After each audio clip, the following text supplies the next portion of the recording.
ტრაგედიის 30 წლიანი ისტორია 1993 წლის 27 სექტემბერს სოხუმის დაცემის დღიდან ტკივილი, რომელსაც ასობით ათასი ადამიანი განიცდის, ამ დრომდე არ განელებულა. დევნილები, რომლებმაც დაკარგეს ყველაფერი, ოჯახები, რომლებმაც დაკარგეს ნათესავები და ქვეყანა, რომელსაც დაკარგული აქვს ტერიტორიის დიდი ნაწილი. ომი აფხაზეთში და მისი შედეგები ამ დრომდე რჩება საქართველოს უახლეს ისტორიაში მთავარ მოვლენად და მთავარ პრობლემად, რომელსაც ქვეყნისა და საზოგადოების განვითარებას უკიდურესად აფერხებს. საჭირო გახდა წლები, მაგრამ საბოლოოდ ფაქტებით დადასტურდა და საზოგადოებაშიც ჩამოყალიბდა კონსენსუსი, რომ ომი აფხაზეთში იყო ომი რუსეთთან, რომელსაც საქართველოში გავლენის შენარჩუნება სურდა. კრემლის მიერ წახალისებულმა სეპარატისტებმა წარმატების მიღწევა მხოლოდ მას შემდეგ შეძლეს, რაც რუსეთისგან იარაღი, ფინანსური და ცოცხალი ძალით დახმარება მიიღეს. აფხაზურ-რუსული სამხედრო ტანდემი პარალელურად ყველა სამშვიდობო შეთანხმებას არღვევდა, რისის შედეგიც იყო საბოლოო ჯამში სოხუმის დაცემა. ჩვენი ჟურნალისტი ნინო გაზდელიანი მუშაობდა დღეს თემას და ახლა პირდაპირ ეთერში განაგრძობს საუბარს. დიახ, პაატა, 30 წელი არის 27 სექტემბერი, იქცა საქართველოსთვის ერთ-ერთ ყველაზე მძიმე დღედ და ქვეყნის უახლეს ისტორიაში ერთ-ერთ ყველაზე ტრაგიკულ თარიღად. ყოველ 27 სექტემბერს სამწუხაროდ ჩვენ ვამბობთ, რომ სოხუმი დაეცა. ასე გრძელდება ბოლო 30 წელია და ყოველ 27 სექტემბერს ომში დაღუპულთა მშობლები, ძმები, დები, მეუღლეები მიდიან გმირთა მემორიალთან, სადაც ამოტვიფრული არის იმ გმირთა სახელები, რომლებიც სწორედ ქვეყნის ტერიტორიულ მთლიანობისათვის ბრძოლას ემსხვერპლენ. ასე იყო დღესაც, იქ დილიდან დაიწყეს შეკრება დაღუპულთა ოჯახის წევრებმა, ასევე მებრძოლებმა, რომლებიც დაიჭრნენ, რომელთა მებრძოლები ასევე დაიღუპნენ და ისინი მიდიოდნენ დილიდან და იქ პატივს მიაგებდნენ მათ ხსოვნას. დღეს ასევე იქ მივიდნენ ხელისუფლების წევრები, თუმცა მათი ქმედებებიდან დარჩა შთაბეჭდილება, რომ ხელისუფლება და ხალხი არის ერთმანეთისგან განცალკევებული და ხელისუფლებამ მათ ზურგიში აქცია. ასეთი შთაბეჭდილება დარჩა სწორედ პრემიერის დღევანდელი ქმედებების შემდეგ, როდესაც ის არ მივიდა დედებთან, მიიტანა მხოლოდ გვირგვინი, მიაგო პატივი დაღუპულთა ხსოვნას, თუმცა მათ საბოლოო ჯამში ზურგიში აქცია და ისე დატოვა ტერიტორია, რომ არც ერთ მათგანს არც შეხვდა, არც გაესაუბრა და არც მიუსამძიმრა. სამწუხაროდ 27 სექტემბერი ისევ რჩება მძიმე და ტრაგიკულ თარიღად, თუმცა არც ერთი, არც აფხაზეთიდან დევნილი, არც ის ადამიანები, რომლებაც შვილებით ოჯახის წევრები დაკარგეს ამ ომში და არც ჩვენ არ ვკარგავთ იმის რწმენას, რომ ძალიან მალე უახლოეს პერიოდში ქვეყნის უახლეს ისტორიაში დადგება ის ანატრელი დრო, როდესაც ქვეყანა გამთლიანდება და ჩვენ თავისუფლად შევძლებთ აფხაზეთში ჩასვლას. ახლა ჩვენს მაყურებელს გავაცნობთ იმ დედებს, რომლებმაც გმირი შვილები გაზარდეს, რომლებმაც საკუთარი სიცოცხლე ყველაზე ძვირფასი სამშობლოს შეწირეს.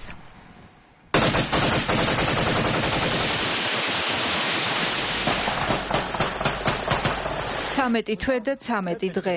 ერთ წელზე მეტი ებრძოდნენ ქართველი გმირები რუსულ აგრესიას და იბრძოდნენ საკუთარი მიწის დასაცავად.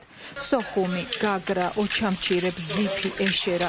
აფხაზეთის თითოეულ ქალაქსა თუ დაბას თავგანწირვით იცავდნენ ადგილობრივები და მათ დასახმარებლად მთელი საქართველოდან ჩასული გმირები.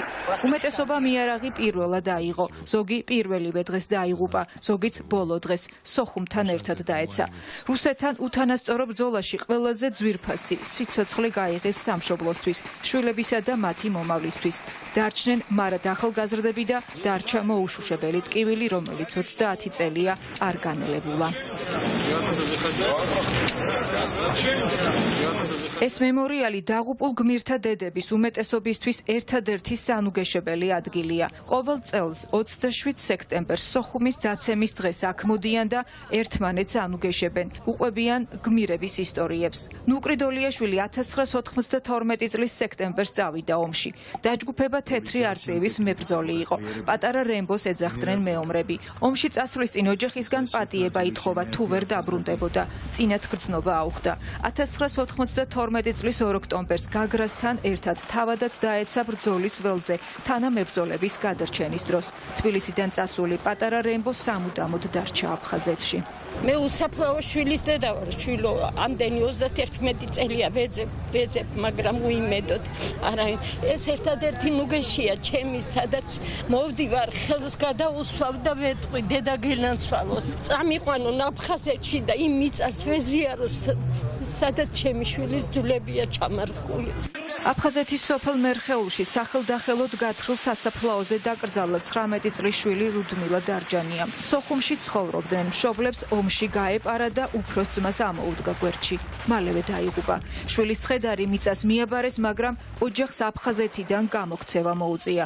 თბილისამდე ურთულესი გზით ჭუბერის გავლით ჩამოაღწიეს. მას შემდეგ ყოველდღე იქ ჩასვლას ნატრობს, თუმცა დარდობს, რომ შესაძლოა 30 წლის შემდეგ ვერც შვილის საფლავს მიაგნოს.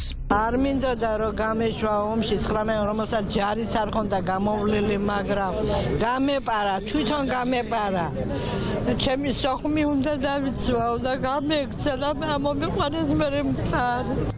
ტერმა სხვა ოჩამჩირელებთან ერთად სამშობლოს დაცვა არაპატია 29 წლის თენგიზ კოპალიანს. ოჯახმა ერთადერთი შვილი გაუშვა ომში ქვეყნის ღირსების დასაცავად. მისი საყვარელი ოჩამჩირის დაცვის დროს კი დაიღუპა. 10-მდე მებრძოლი ერთად დამარხეს.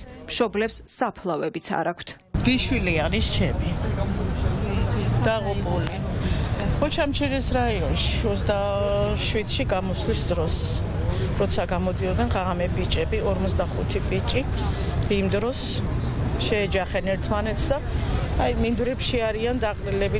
აფხაზეთის მთავრობის ხელმძღვანელ ჟიული შარტავასთან ერთად დახვრიტეს დაცვის წევრი მიხეილ ავჭალელი. საფლავი არც მის ოჯახს აქვს. ჟიული შარტავასთან ერთად მოკლეს ზაზა ნადარაიშვილიც. დედა გამოუშვა აქეთ და მეო გამარჯვებული დაბრუნდებიო და იქ დახვრიტეს. მეუღლეა. უცოკოლ დაკარგულია, საფლავიც არა მაქვს 27 სექტემბერს. შარტავასთან ერთად იქ იყო. თბილისელი იყო. აქაურუში შრომის სამინისტროს თანამშრომლები იყვნენ ბიჭები. ისინი წავიდნენ და ეს იყო და შარტავასთან ერთად გამოვიდა კიდევაც. ბოლოს ერთად გვერდში ედგა ჩანს კადრებში. ოჯახის 6 წევრი დაეღუპა ომში მარინა ხურცილავას. ყველა აფხაზეთშია დაკრძალული. 30 წელია შორიდან გლოვობს. ერთადერთი ნატვრა აქვს. აფხაზეთში ჩავიდეს და იქ დაიტიროს მისი საყვარელი ადამიანები. ჩემი მეუღლე იქ იბრძოდა. ბიძაშვილები, ჩემი მეუღლესი დგებოაძეები.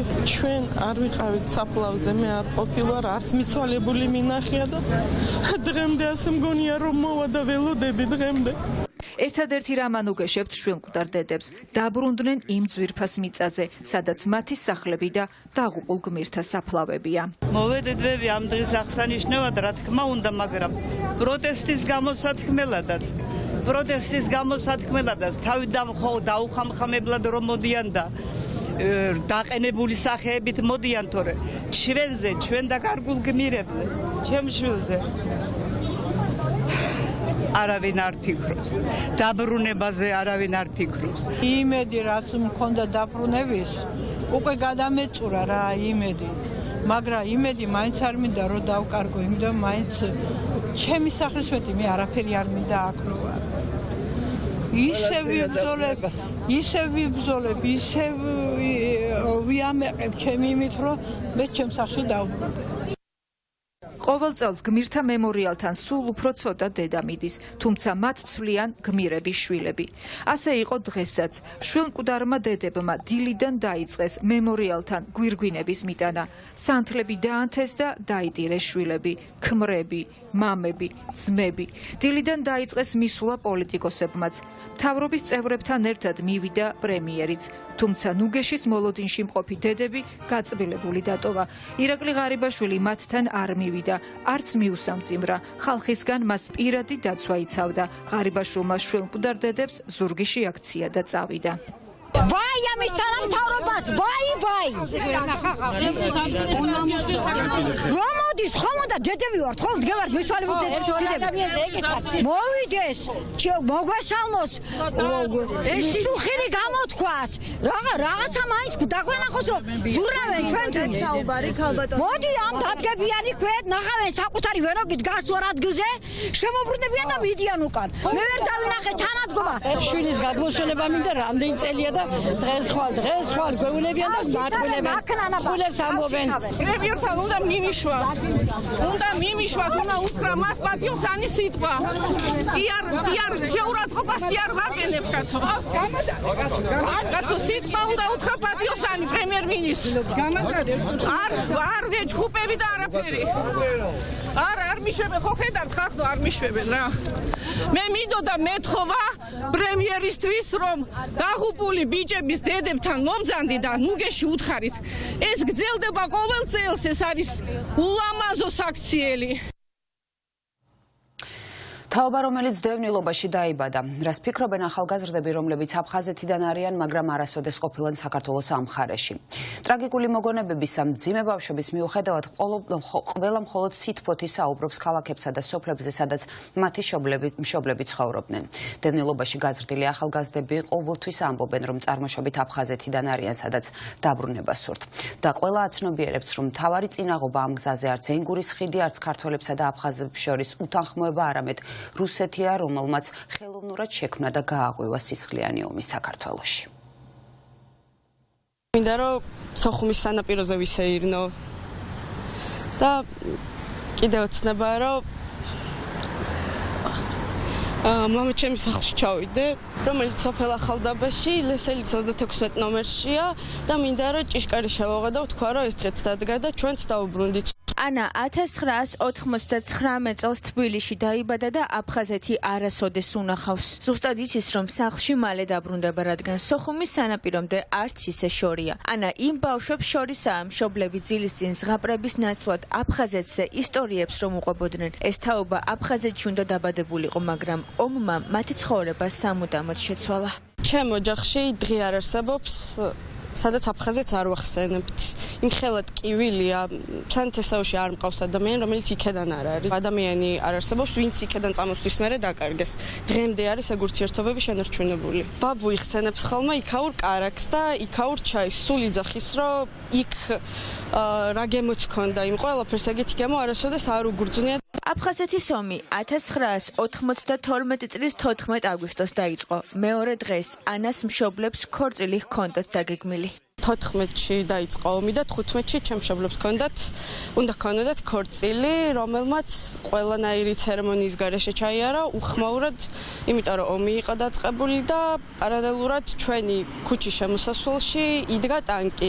ირაკლის მშობლებს გალში საკუთარი სახლი ომის შემდეგაც არ დაუტოვებიათ. ის 1997 წელს საოკუპაციო ხაზთან მამის ავტომობილში დაიბადა, რადგან ენგურის ხიდზე ოკუპანტებმა მშობიარე დედას ზუგდიდში გადმოსვლის უფლება არ მისცეს. და ჩემს დაიწყო სამშობიარო ტკივილები და სწორედ ამიტომაც გახდა საჭირო აფხაზეთიდან სამეგრელოში გადმოყვანა, რადგან იქ არ არის შესაბამისი სამედიცინო დაწესებულება. გზად ენგურის ხიდზე რუსმა ოკუპანტებმა გააჩერეს ჩემი მშობლები და არ გამოუშვეს. მიუხედავად იმისა, რომ ამ ადამიანებს უმტკიცებდნენ, რომ ნამდვილად მშობიარე ქალი მიყავდათ, არ დაიჯერეს და შესაბამისად ეს პროცედურა ძალიან გააგრძელდა და შესაბამისად დავიბადე მამაჩემის ავტომობილში. რუსებს რაღაცაით არ სჯეროდათ, რომ მანქანაში ბავშვი დაიბადა. და სანამ ჩემი ტირილის ხმა არ გაიგეს. იმ ჩვილმა საკუთარი არსებობა ოკუპანტებს ტირილით რომ დაუმტკიცა ცხოვრება თბილისში გააგრძელა. წლების შემდეგ საკუთარ ოჯახს მხოლოდ ენგურის ხიდთან ოკუპანტების საგუშაგოდან სულ რამდენიმე მეტრში ნახულობს. ირაკლის ჯერა რომ აფხაზეთი არასდროს დაუკარგავს და ის მოხდება მხოლოდ მაშინ, როდესაც მას ეს საუბარს შევწყვეთ. ხელისუფალი, რომელიც საოკუპაციო ხაზთან არ არის ნამყოფი, აი რა უნდა მელაპარაკო, რომელ ქვეყნის სიყვარულზე უნდა გველაპარაკო, როდესაც თვალებში ვერ უყურებ იმ ადამიანებს, რომლებმაც საკუთარი მიწა-წყალი არ დატოვეს იმისათვის, რომ აქვთ იმედი, რომ ერთხელ მაინც ჩაიყვანენ საკუთარ ჩვილებს. ჩემი მშობლების ერთადერთი ოცნება ახლა არის ის, რომ ჩვენ ამ ასაკში ჩაგვიყვანონ ჩვენ სახლში, რომელიც უკვე წლებია არ გვინახავს. ვესაუბრეთ ახალგაზრდებს, რომლებსაც არასოდეს უნახავთ ენგურს მიღმა საქართველო, მაგრამ მთელი გულით უყვართ ის. მათ ყველაზე კარგად და ყველაზე ზუსტად იციან, როგორია მაგნოლიების სუნით გაჟღენთილი სოხუმი. ქვიშაზე მოდუღებული ყავა და ის მარშრუტი, რომელსაც აფხაზეთში ჩასვლის შემდეგ აუცილებლად გაივლიან. ძალიან მინდა რომ იწის პავნა, ხო?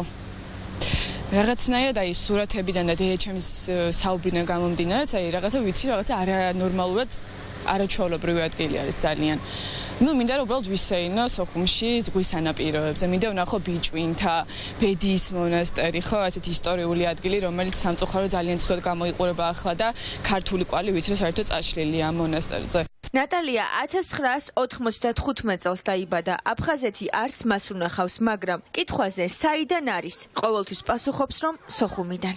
მიუხედავად იმისა, რომ მე დავიბადე ომის შემდგომ, ანუ ვარ ომის შემდგომი თაობის წარმომადგენელი, როცა მეკითხებიან საიდან ხარ, ამბობ ყოველთვის სოხუმელი ვარ. ჩემ მეგობრებთან ერთად, ჩემს თანამოაზრეებთან ერთად ვცდილობ, რომ სხვადასხვა აქტივობა განვახორციელო, რომ აი ეს ანუ დაიწყებას არ მიეცეს, ეს არის შენი მიწა-წყალი, არის ადგილი, საიდანაც გამოაძევეს შენი მშობლები, არის პოტენციური ადგილი, სადაც შენ უნდა გეცხოვრო, უნდა გაზრდილიყავ, მიგეყო განათლება და ასე შემდეგ. როგორი უნდა იყოს აფხაზებთან ურთიერთობა? ამაზე ომის შემდეგ დაბადებულ თაობას ხშირად უფიქრია. როგორც ჩანს, ფიქრი რუსი ოკუპანტების მიერ გაყოფილი საზღვრების გადალახვაზე ორმხრივია. გელახაზია პატარა ბიჭის ისტორიაზე გვიყვება, რომელმაც სოხუმის სანაპიროზე საქართველოსა და ევროკავშირის დროშა ააფრიალა.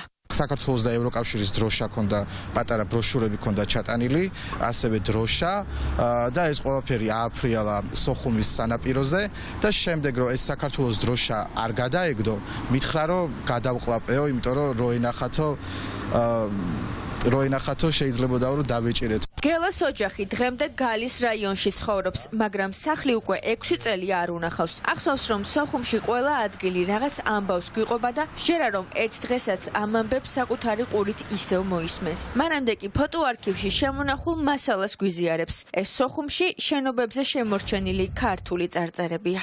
დედა, მამა, ძმა ყველა დღეს გალის რაიონში ცხოვრობენ და მე არ ყოფილვარ უკვე 6 წელია სახლში.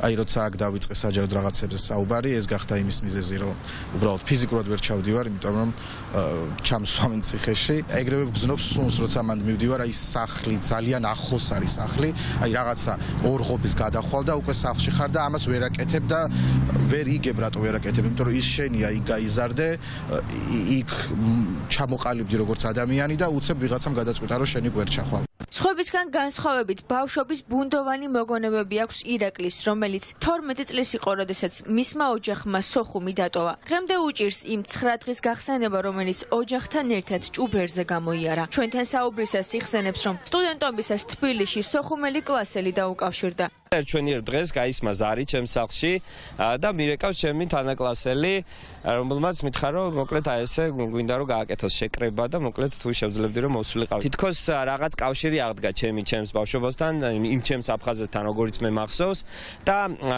ასევე გვაძლევს რაღაც იმედს, რომ რახან ჩვენში ეს შენარჩუნდა ეს მეხსიერება და ეს იდენტობა, რომ ეს ხალხი ისევ მზად არის რომ დაბრუნდეს უკან და გააგრძელოს ის ცხოვრება, რომელიც რაღაცა გაწყდა ესე მოულოდნელად. 1993 წლის 27 სექტემბერს სოხუმი დაეცა. ეს თარიღი თითოეული ქართველისთვის ისტორიის მძიმე ფურცელს ხურავს, თუმცა დღეს 30 წლის შემდეგ ყველა რესპონდენტს ჯერა რომ სოხუმში დაბრუნდებიან. თბილისში სოხუმის მოედანზე დახეული და ჩამოვარდნილი დროშები დღეს სწორედ ომის შემდეგ დაბადებულმა ახალგაზრდებმა შეცვალეს. იქ სადაც არც მერიას და არც რაიონის გამგეობას არ გახსენებია რომ დღევანდელ დღეს საქართველოს დროშა უნდა ყოფილიყო. თეა წულუკიანის რეპრესიები სულ უფრო მასშტაბური ხდება, შესაბამისად იზრდება საპროტესტო ტალღა მინისტრის წინააღმდეგ. კულტურის სამინისტროს ხელმძღვანელს ხელოვანების უკვე ყველა სფეროს წარმომადგენლები უპირისპირდებიან. ამჯერად წულუკიანის სამიზნე სახელმწიფო კონსერვატორიაა, რომელზეც ის სრული კონტროლის დამყარებას აპირებს. 10 ოქტომბერს დანიშნული რექტორის არჩევნები გაუქმებულია. მინისტრის გეგმა ბრძანების გამოცემისთანავე შევიდა ძალაში, ისე რომ ამის შესახებ არც კონსერვატორიის რექტორი და არც თანამშრომლები ჩაუყენებია ვინმეს საქმის კურსში. ჯერჯერობით უცნობია, როდის იმართება ახალი არჩევნები. წულუკიანს დრო აკადემიური საბჭოს საკუთარი კადრებით დასაკომპლექტებლად სჭირდება. ჩვენი ჟურნალისტი ქეთა ციცქიშვილი გვერდება თემით პირდაპირ ეთერში. ქეთა, რას პასუხობს აკადემიური საბჭო მინისტრ წულუკიანს? დიახ, აკადემიურმა საბჭომ გაავრცელა ღია წერილი, სადაც ისინი საუბრობენ, რომ ყველანაირი კანონმდებლობის დაცვით მიმდინარეობდა რექტორის არჩევნები და შესაბამისად მოუწოდებენ ისინი მინისტრს, რომ გააუქმოს ბრძანება, რომლის მიხედვითაც არჩევნები გაუქმდა. ამ წერილს საბჭოს 7-დან 6 წევრი აწერს ხელს და ოფიციალურად უკვე გამოქვეყნდა ეს წერილი. შესაბამისად, ახლა უკვე კულტურის მინისტრი რას უპასუხებს ამ ადამიანებს, მომდევნო დღეებში გახდება ალბათ ცნობილი და ერთი მნიშვნელოვანი დეტალი. როდესაც საუბრობთ რეფორმაზე და არჩევნების გაუქმებაზე, თია წულუკიანის ბრძანებიდან ირკვევა, რომ ის აკადემიურ საბჭოს თხოვს, რომ ტრადიციული მრავალხმიანობის კვლევის ცენტრს აკადემიურმა საბჭომ მიანიჭოს დამოუკიდებელი ერთეული სტატუსი. ამის შემდეგ უკვე ამ კონკრეტულ ცენტრს ექნება შესაძლებლობა, რომ საბჭოში წარადგინოს ერთი ადამიანი და ანუ 7-ის ნაცვლად 8 იყოს საბჭოს წევრი. შესაბამისად, ყველა როგორც საბჭოს წევრები, ასევე ხელოვანები, ის ადამიანები, ვინც დღეს აქციაზე იდგნენ, ამბობენ, რომ მსგავსი მოთხოვნა ნიშნავს იმას, რომ თია წულუკიანს სურს საკუთარი კადრები ჩასვას საბჭოში, იმისთვის რომ მოამზადოს ნიადაგი, რომ შემდეგ მისთვის სასურველი რექტორი აირჩიოს. სწორედ ეს არის მნიშვნელოვანი საკითხი და ამასთან დაკავშირებითაც აკადემიური საბჭო აკეთებს განმარტებას, რომ ამ კონკრეტული ცენტრისთვის სტატუსის მინიჭება არის სულ სხვა ამბავი და შესაბამისად ამაზე შემდეგ იმსჯელებენ, როდესაც არჩევნები ჩატარდება, ისინი კიდევ ერთხელ ხაზს უსვამენ, რომ პროცედურები და არჩევნების დანიშვნაც იყო კანონთან შესაბამისობაში. თია წულუკიანის ახალი სამიზნე სახელმწიფო კონსერვატორია. კულტურის მინისტრმა რეპრესიული პოლიტიკა უკვე დაიწყო და 10 ოქტომბერს დანიშნული რექტორის არჩევნები გააუქმა. ბრძანება, რომელიც გუშინ გამოიცა, დაუყოვნებლივ აღსრულებას ითვალისწინებს და შესაბამისად პროცედურები გუშინვე შეწყდა. ოფიციალური მიზეზი იურიდიულ დეტალებს ეხება, მაგრამ რეალური მოტივი ნათელია. ცენზურის საფრთხის წინააღმდეგ დღეს ყველა ერთიანია. ყველა ველოდით უკვე რომ აქაც მოხდებოდა და ნუ ეხა უკვე საჭიროა რომ გონება ჩავართოთ ყველამ და ძალიან თანმიმდევრულად ვიმოქმედოთ. წარიმართება ის პროცესები, რითიც ჩვენ ყველა შევძლებთ ამ საოცარი დამოუკიდებელი თავისუფალი სასწავლებლის დაცვას. ეს მარტო ერთი ინსტიტუციის, ერთი სასწავლებლის პრობლემა არ არის, არის უკვე ქვეყნის ძალიან ღრმა და გლობალური პრობლემა, რომელსაც ან გადავჭრით და არ დაგვეზარება უბრალოდ ენერგიის დახარჯვა ამაში და ან უბრალოდ ქვეყანას დავკარგავთ და საითაც მივდივართ ამას ხედავთ ყველა. პროფესორებიც და სტუდენტებიც თვლიან, რომ თია წულუკიანის პოლიტიკა დამოუკიდებელი და განვითარებული ხელოვანების დამორჩილების მცდელობაა. ამბობენ, რომ მინისტრი უხეშად და არალეგიტიმურად ერევა იმ ინსტიტუტის საქმიანობაში, რომელიც საერთაშორისო დონის პროდუქტს ქმნის. ძალიან აღელვებული ვარ ამ ამბით და შეურაცხყოფილი, სხვათა შორის მე არ მინდა ეხლა ვიტრაბახო აქ, რამდენიმე კარგი საოპერო მომღერალი აღზარდე და აი მაღელვებს ეხლა ეს ამბავი და მინისტრი ამბობს, რომ კონსერვატორია არ იძლევა იმ დონეს, რაც საჭიროა. მინისტრის გადაწყვეტილება არ იყო ლეგიტიმური და მას არ ჰქონდა უფლება ასე ჩარეული იყო კონსერვატორიის უფლება თავისუფლებებში და მიმაჩნია, რომ ეს აქციები არ დამთავრდება, გაგრძელდება კიდევ. კონსერვატორიის მოქმედი რექტორი საქართველოში არ იმყოფება. ნანა შარიქაძემ განცხადება სოციალურ ქსელში კულტურის მინისტრის პარლამენტში გამოსვლის შემდეგ გააკეთა და თია წულუკიანის ბრალდებებს უპასუხა, სადაც ის ამბობს, რომ პრობლემა კონსერვატორიის მოქმედ ხელმძღვანელობაშია. განათლების ხარისხი აკადემიური პერსონალის გარეშე არ არსებობს. ამ პერსონალმა და მისმა მენეჯმენტმა აკრედიტაციის ჯგუფის წინასწარი მიგნებებით მაღალი შეფასება მიიღეს. სწორედ იმ რეფორმების გამო, რომელიც 21 საუკუნის კურიკულუმთან თავსებადობას გულისხმობს. ხარვეზის სისტემაშია, რომელიც 2023 წელს გასული საუკუნის 30-იანი წლების საუკეთესო ტრადიციით გვესაუბრება. სამწუხაროა, რომ რეფორმა ამ სისტემას არ შეხებია. სულ მაინტერესებდა, რატომ არ ჭირდება ამ ქვეყანას საქმის მცოდნე და იდეით შეპყრობილი ადამიანები. წულუკიანი ცდილობს აკადემიური საბჭოს რეფორმა განახორციელოს ისე, როგორც მას აწყობს. ჩასვას საკუთარი კადრები და მისთვის სასურველი რექტორის ასარჩევად ნიადაგი მოამზადოს. ხელოვანები კი აქციებს აანონსებენ, არა მოქმედი რექტორის დასაცავად, არამედ დამოუკიდებლობისა და თავისუფლების შესანარჩუნებლად. ეს არის სახე დღევანდელობისა, როცა კონსერვატორიელებისგან სახელმწიფო პოლიციის მეთოდით, პოლიციით იცავს შენობას. ისინი ცდილობენ, რომ ყველაფერი, რაც მათ კონტროლ ქვეშ არ არის და რაც დაკავშირებულია თავისუფლებასთან, ის უბრალოდ მოსპო. ეს არის გეგმაზომიური ესეთი გამორიცხავების, ემოციების და დამოუკიდებლობის და თავისუფლების განცდის, იმიტომ რეალურად თუ ხელოვნებას დაიმორჩილებდა ამ კომისარს სწორედ ეგ აქვს დავალება, ხელოვნურად დაიმორჩილოს და ესე გახადოს მთელი ეს საზოგადოებას კულტურასა და ხელოვნებაში საქმიანობს გახადოს მორჩილი. წულუკიანის მხრიდან ევროპული დემოკრატიული ღირებულებების წინააღმდეგ გალაშქრების ეს პირველი შემთხვევა არ არის. ეროვნული მუზეუმი, თეატრები და კინოცენტრი, კულტურის მოქმედი მინისტრი ხელოვნების დამორჩილებას და ხელოვანებზე კონტროლის მოპოვებას ჯერ კიდევ იმ დროიდან ცდილობს პარლამენტში კულტურის კომიტეტის თავმჯდომარე რომ იყო.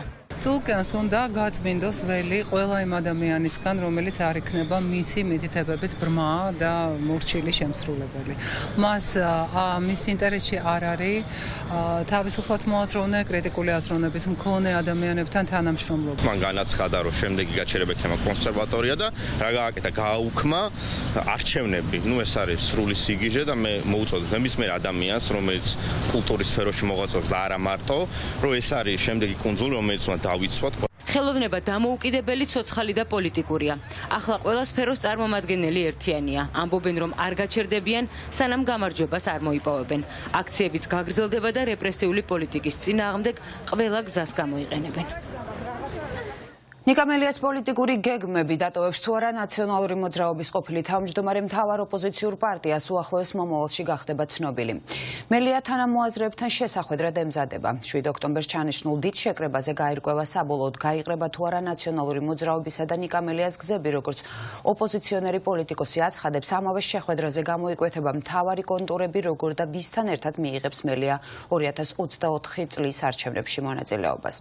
ჩვენი ჟურნალისტი ნინო სამყურაშვილი საუბრა ნიკამელიას და ის ახლა პირდაპირ ეთერში განაგრძობს საუბარს. ნინო, ვისთან ერთად ხედავს თავის პოლიტიკურ მომავალს ნიკამელია?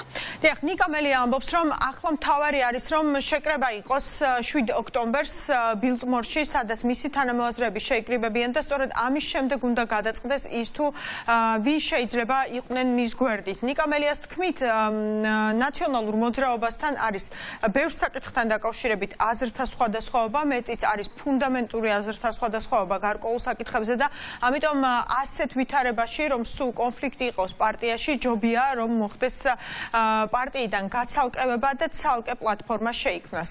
როდის შეიქმნება ეს ცალკე პლატფორმა? რა ფორმა იქნება 2024 წლის საპარლამენტო არჩევნებისთვის? ამასთან დაკავშირებით ნიკამელია არ საუბრობს, მაგრამ ის ამბობს ყველაზე მთავარს, როგორც თავად ამბობს, ყველაზე მთავარი არის ის, რომ ყველა ერთად უნდა ებრძოლოს ოლიგარქიულ რეჟიმს და მზად უნდა იყოს იმისათვის, რომ 2024 წლის საპარლამენტო არჩევნებზე ბიძინა ივანიშვილი დაამარცხოს ოპოზიციამ. შენ ტოქსიკას, ანუ ივანიშვილს გულისხმობ, არ უნდა უპირისპირდებდე ტოქსიკას, ასე უნდა უპირისპირდებდე კონტრასტულ სხვაობას, რომელიც გამოიხატება დიდ სიმართლეში. ამიტომ გახდება აუცილებელი შექმნა ახალი პლატფორმისა, რომელმაც ნიშნულოვანი სიტყვა უნდა თქვას ივანიშვილის რეჟიმის დამარცხების საქმეში, რა თქმა უნდა, ამ გადაწყვეტილებას მივიღებთ კონსენსუსის საფუძველზე. როდის, რა ვადებში, ამაზე დღეს მე მიჭირს საუბარი, სწორედ ამიტომ უნდა გავმართოთ მსგავსი ტიპის შეხვედრები და მე ვფიქრობ, ჩვენ გვეყოფა ძალა გამოვნახოთ ერთმანეთში საკმარისი პატივისცემა ამ ეტაპზე მაინც, რომ ძალიან ცივილიზებულად ხელი ჩამოვართოთ ერთმანეთს და ვთქვათ, რომ თუ გასაყრელია გზები, ეს გზები გაიყაროს. და ამ განმოსახედიდან უამრავ ადამიანს უკვე იმედი აქვს დაკარგული, რომ ჩვენი თანაცხოვრება არის შესაძლებელი. ეს არის სიმართლე. და ხაფშუაში არ არის ამბიციები. ახლა არ არის ვიღაცის წისქვილზე წყლის დასმა, ის რო არ გვინდა, ამიტომ ვართ უკვე იმ მიჯნაზე, სადაც ღიად საჯაროდ მედიის თანდასწრებით ვისაუბროთ ერთმანეთში ამ ქვეყნის მომავალზე, როგორ გამოყავს ქვეყანა კრიზისიდან და როგორ შეგვყავს ივანიშვილის რეჟიმი კრიზისში. ჩემის აზრით, ეს არის პასუხისმგებლიანი გადაწყვეტილება, რომელიც ჩვენ მივიღეთ.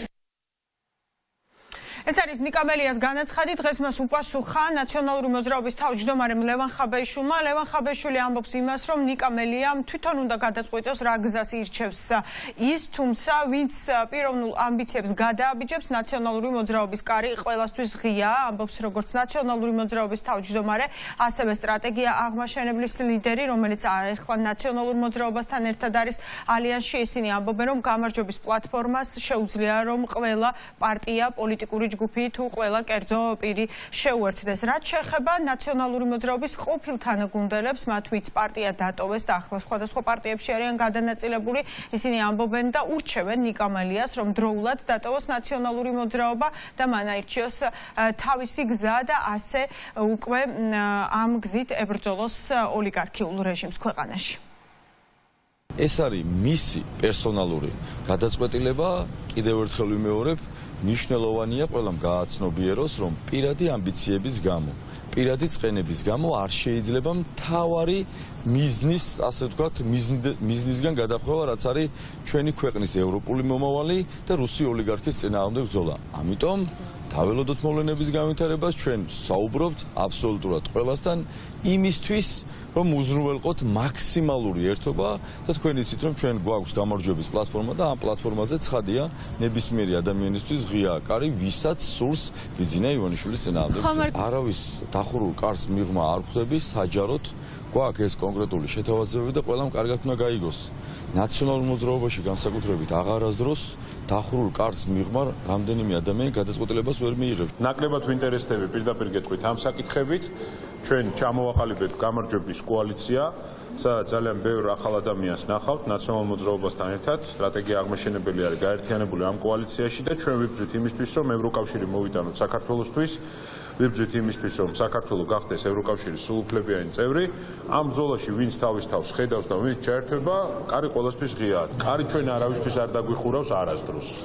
და ვფიქრობ, რომ ყველა მეტასავლეთი ადამიანისთვის ბრძოლაში მნიშვნელოვანი ადგილის დაკავება არის ძალიან მნიშვნელოვანი.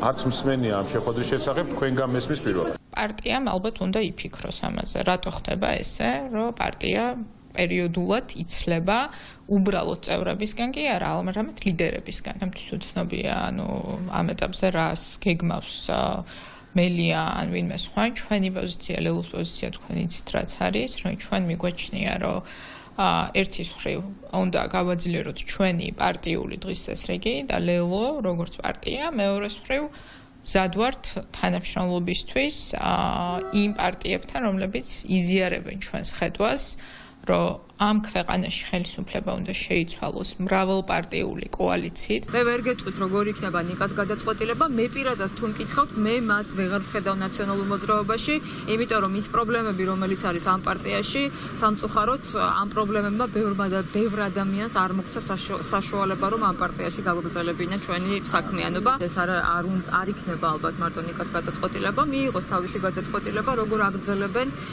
ისინი საქმიანობას. მე ვთვლი, რომ როგორც ხარით მიზნის გარშემო ერთიანობა ძალიან მნიშვნელოვანია. ჩვენი ყველას მთავარი მიზანი ეს არის ბიძინა ივანიშვილის დამარცხება, რა თქმა უნდა.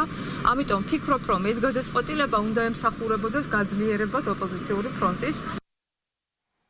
ნიკამელია მის თანამოაზრეებს 7 ოქტომბერს თბილისში შეკრებს, მას დაესწრებიან როგორც თბილისიდან, ასევე რეგიონიდან ჩამოსული ნიკამელიას თანამოაზრეები და სწორედ აქ იქნება გადაწყვეტილება მიღებული იმაზე, თუ როგორ გააგრძელებს მელია თავის პოლიტიკურ საქმიანობას, მაგრამ ამასთან ერთად ნიკამელია ამბობს, რომ ეს არ იქნება საბოლოო შეკრება, რა თქმა უნდა, სხვა შეკრებების გაიმართება, მათ შორის მელია არ გამორიცხავს, რომ ის ჩავიდეს რეგიონებში თანამოაზრეებს შეხვდეს და ამის შემდეგ იყოს მიღებული საბოლოო გადაწყვეტილება იმასთან დაკავშირებით, თუ როგორ გამოვა ნიკამელია 2024 წლის საპარლამენტო არჩევნებზე.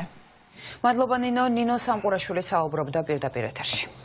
საერთაშორისო სავალუტო ფონდის პროგრამა საფრთხის ქვეშაა. დონორმა ორგანიზაციამ წლის ბოლომდე უნდა მიიღოს გადაწყვეტილება, აღდგება თუ არა პროექტი, რომელიც საქართველოსთვის კრიტიკულად მნიშვნელოვანია.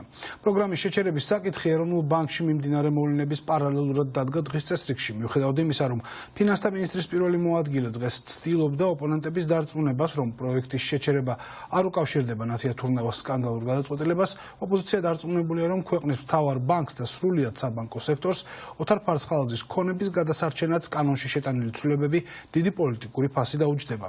ჩვენი ჟურნალისტი ნინა მაჩაბელი გვერდდება თემით პირდაპირ ეთერში. ნინა, რამდენად მაღალია პროექტის შეჩერების რისკები? პროექტის გაუქმების რისკი ნამდვილად არსებობს. სპეციალისტებიც და ოპოზიციონერებიც განმარტავენ, რომ საერთაშორისო სავალუტო ფონდის გადაწყვეტილება პროგრამის შეჩერებასთან დაკავშირებით განპირობებულია სწორედ იმით, რომ ეროვნული ბანკის პრეზიდენტმა ნათია თურნავამ დასანქცირებული უთარ ფარცხალაძის დაცვა გადაწყვიტა. ახლა კი არსებობს რეალური შანსი, რომ წლის ბოლოს ეს პროგრამა აღარ განახლდეს. ამის შესახებ კი თავად გიორგი კაკაურიძემ დღეს რეფორმების ჯგუფთან პარლამენტში ისაუბრა. საერთაშორისო სავალუტო ფონდის ეს გადაწყვეტილება ფინანსთა მინისტრის პირველი მოადგილის განმარტებით ეროვნული ბანკის საკითხებთან არის დაკავშირებული. ეს კი საქართველოს სხვა საფინანსო ინსტიტუტებისთვის გარკვეულ პრობლემებს ნამდვილად შექმნის. არდა ეს პროგრამა სასიცოცხლოდ მნიშვნელოვანია საქართველოსთვის. ქვეყანაში ფონდის 3 წლიანი პროგრამა 2022 წლის ივნისში დაიწყო და პროგრამის ფარგლებში საქართველოს საჭიროების შემთხვევაში 280 მილიონი დოლარის ფინანსებზე გაუჩნდებოდა წვდომა. ქვეყნისთვის დამაზიანებელი ხო არის შეჩერება? სავალუტო ფონდის პროგრამის შეწყვეტა ქვეყნისთვის არ არის კარგი და არის დამაზიანებელი. ამიტომ რამ გამოიწვია შეჩერება? ვფიქრობ, რომ სავალუტო ფონდის პროგრამას წლის ბოლომდე შეძლებს რო აღდგეს. გავიგე, მაგრამ შეჩერება რამ გამოიწვია თქვენი მოსაზრებით? ეროვნულ ბანკთან დაკავშირებული მასაკითხება. ანუ არ იყო სწორი გადაწყვეტილება. გადაწყვეტილებაზე არ ყოფილა, მხოლოდ ზოგადად ეროვნულ ბანკთან დაკავშირებული საკითხება და ალბათ გვექნება სადღაც ნოემბრის ბოლოს უკვე მათი მოსაზრება თუ როგორი ცვლილებებია გასახორციელებელი სავალუტო ფონდის ბორჩი იმისათვის რომ საბჭოში უკაცრავად იმისათვის რომ საბჭოს ფუნქცია მეტად იქნეს გასწრებული.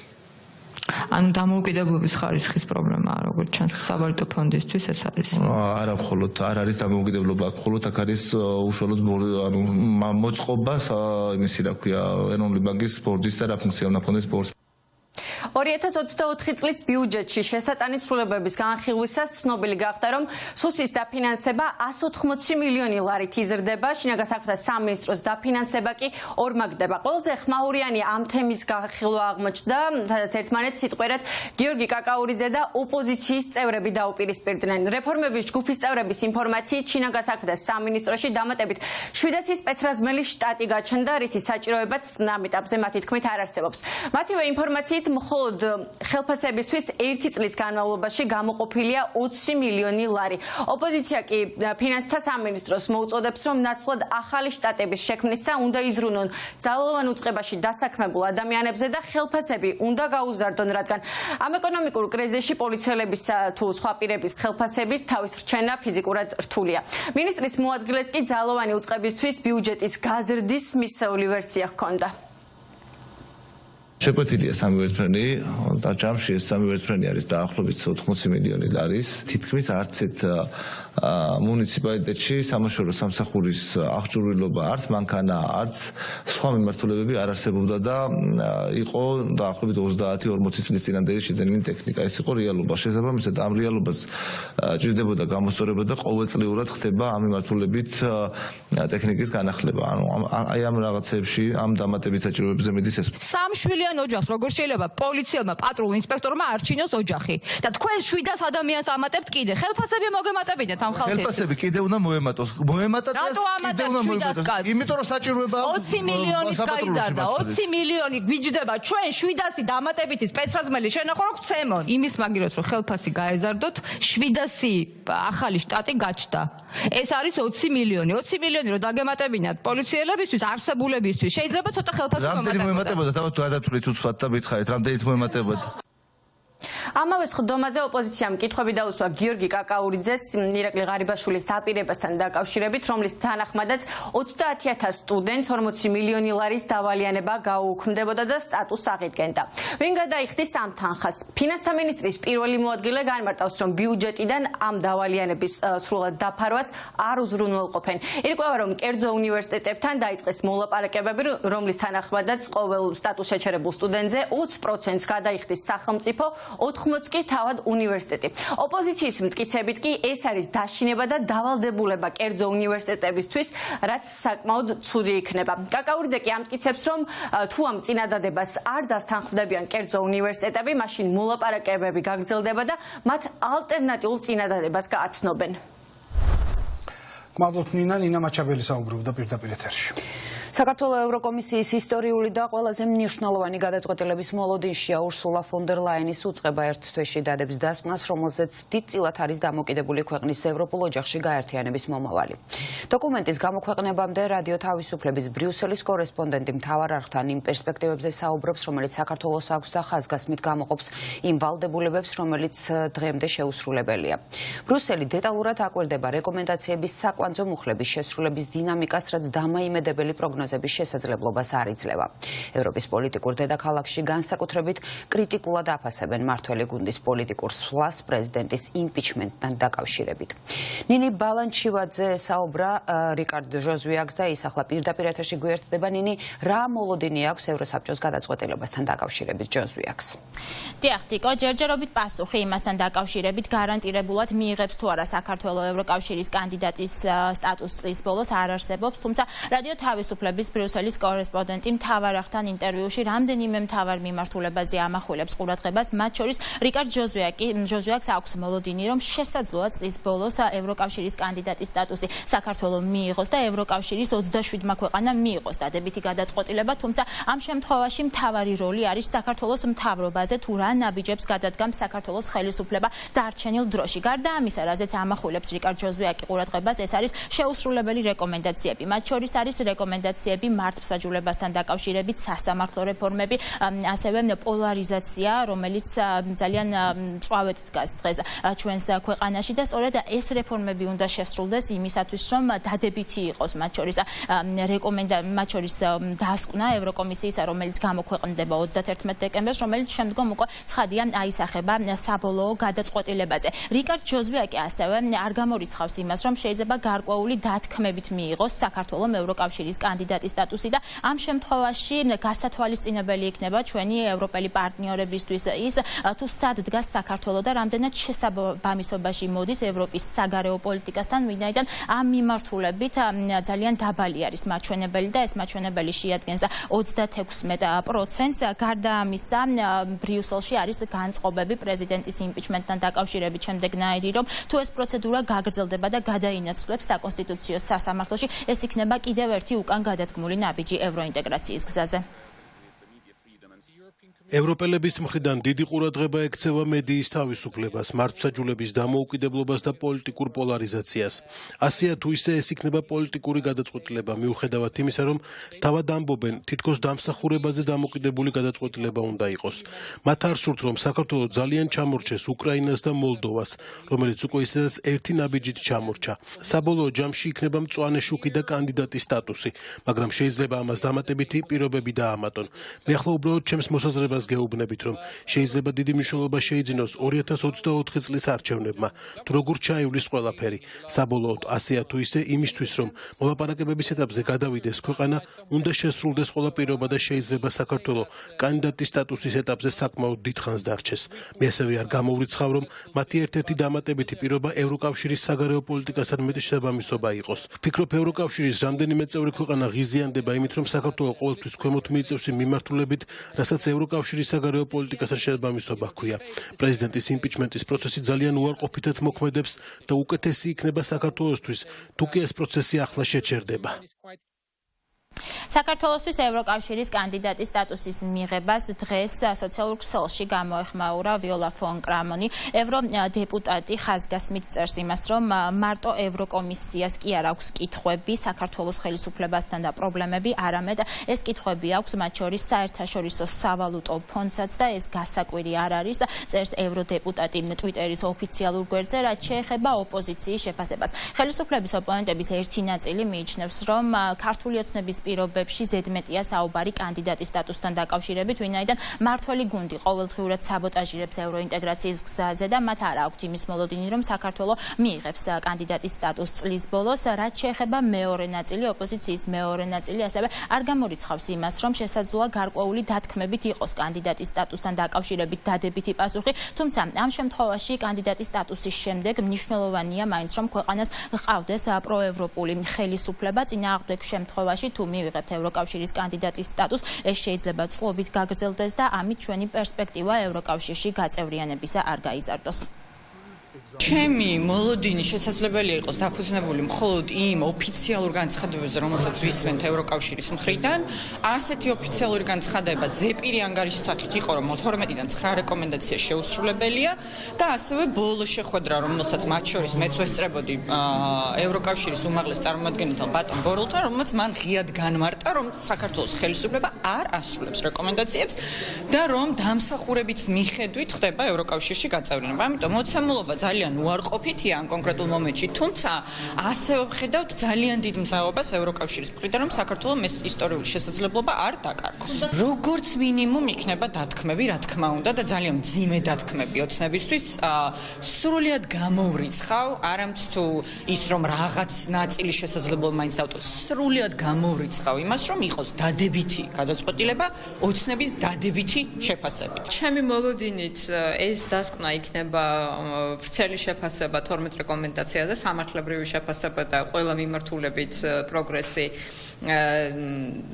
საარჩევნო რეფორმა, კანონის უზენაესობა, დეოლიგარქიზაცია, პირველ რიგში დეპოლარიზაცია და ასე შემდეგ. ვფიქრობ, რომ ჩემი მოლოდინი რეკომენდაციების შესრულების შეფასებასთან დაკავშირებით არის ძალიან სკეპტიკური, ნეგატიური, იმიტომ რომ პრაქტიკულად ქართულ ოცნებას არც ერთი რეკომენდაცია, რომელიც რეფორმაა ქვეყნისთვის და საქართველოს მოქალაქეების ნების გამოხატვას ემსახურება, მათ შორის ასე ვთქვათ, კანონის უზენაესობის, დეპოლარიზაციის და დეოლიგარქიზაციის მიმართულებით არ შეუსრულებია. მთელი ერთი წელი დაიკარგა იმაში, რომ 9 რეკომენდაცია არის შეუსრულებელი. მე არ მაქვს ილუზია, რომ დარჩენილი ერთ თვეში ქართული ოცნება 9 რეკომენდაცია შეასრულებს. რატომ? იმიტომ რომ არ უნდათ.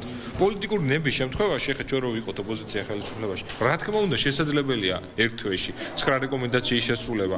პოლარიზებაც ავტომატურად მოხდებოდა. რატომ? იმიტომ რომ თუ 11 რეკომენდაციას ასრულებ, უნებრივია პოლარიზებულიც ნაკლებად იქნება ოპოზიცია. ამიტომ ფაქტია, რომ ქართული ოცნება მიზანმიმართულად ცდილობს საბოტაჟს, ატარებს სპეცოპერაციას, ვითომ ევროპა უნდა და ევროპელები არ გვაძლევენ. აი ეს არის მთელი სცენარი. მიუხედავად იმისა, რომ ქართული ოცნება ყოველდღიურად საბოტაჟირებს ევროინტეგრაციის პროცესს და მათ დაიწყეს იმპიჩმენტის პროცედურა პრეზიდენტის წინააღმდეგ, საქართველოს პრეზიდენტი ისევ ევროპულ ტურნეშია, ის შეხვდა მათ შორის ლატვიაში იმყოფებოდა ესტონეთში და დღეს უკვე ლიეტუველ კოლეგას შეხვდა, სადაც საუბარი იყო ევროინტეგრაციაზე და იმ ხარდაჭერაზე, რომელიც მოდის ჩვენი პარტნიორების მხრიდან. საინტერესოა ამის შემდგომ უკვე როგორ განვითარდება პროცესები, რა დასკვნა იქნება ევროკომისიის მხრიდან 31 ოქტომბერს გამოქვეყნებული, რომლითაც შემდგომ უკვე საბოლოოდ დეკემბრის ბოლოსთვის ისარგებლებს ევროპული საბჭო და მიიღებს საბოლოო გადაწყვეტილებას, მიიღებს თუ არა საქართველოს ევროკავშირის კანდიდატის სტატუსს. ეს იყო ნინი ბალანჩივაძე, ნინი გმადლობთ, მთავარში ახლა რეკლამის დროა და ყოველდღე რამდენიმე წუთში ჩვენ კვლავ დაპირეთარში ვართ.